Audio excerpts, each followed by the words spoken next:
Assalamualaikum dan salam sejahtera. Apa khabar murid-murid?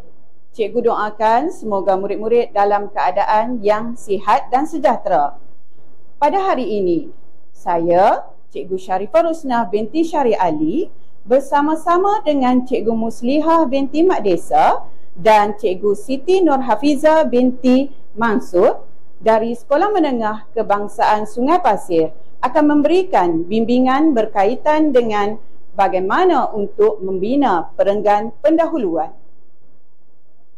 Untuk makluman murid-murid, standard kandungan yang akan kita pelajari pada hari ini ialah 3.4, iaitu menulis untuk menghasilkan sesuatu penulisan secara terancang. Manakala untuk standard pembelajaran ialah 3.4.2, iaitu menulis pelbagai jenis perenggan pendahuluan menggunakan bahasa yang menarik dan gramatis. Manakala bagi objektif pembelajaran, terdapat 2 objektif pembelajaran. Yang pertama, murid dapat menyatakan sekurang-kurangnya 2 daripada 7 jenis perenggan pendahuluan. Objektif yang kedua ialah murid dapat menulis satu perenggan pendahuluan dengan ayat gramatis dan menarik berdasarkan bahan rangsangan dengan betul. Seterusnya, marilah kita sama-sama menonton video pendek sebagai tayangan video hari ini.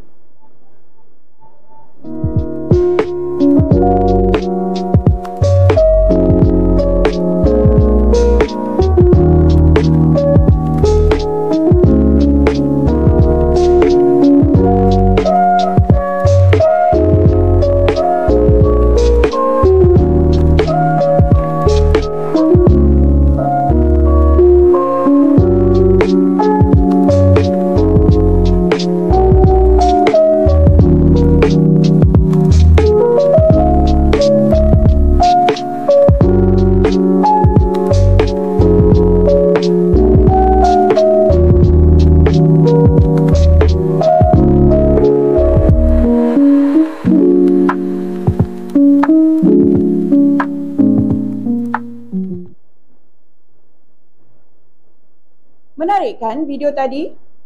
Cikgu ada beberapa soalan untuk disoal kepada murid-murid. Soalan yang pertama, pernahkah murid-murid berkunjung ke tempat-tempat yang menarik sebentar tadi? Cikgu pasti kebanyakannya pernah berkunjung ke tempat-tempat tersebut.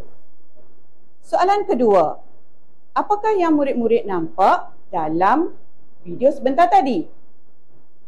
Ya, dalam video sebentar tadi, terdapat tempat-tempat menarik iaitu tempat percutian yang terdapat di negara kita iaitu Malaysia. Baiklah, untuk aktiviti seterusnya, murid-murid dikehendaki untuk mengeluarkan buku teks dan membuka halaman 188 hingga 189 sebagai aktiviti kita pada hari ini.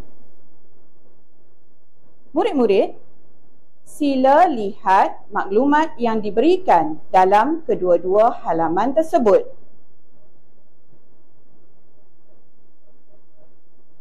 Seterusnya, murid-murid perlu mengenal pasti dan menyenaraikan maklumat atau tempat menarik yang terdapat di negeri Perak.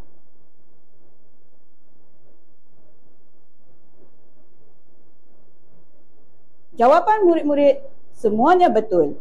Tahniah atas jawapan itu tadi.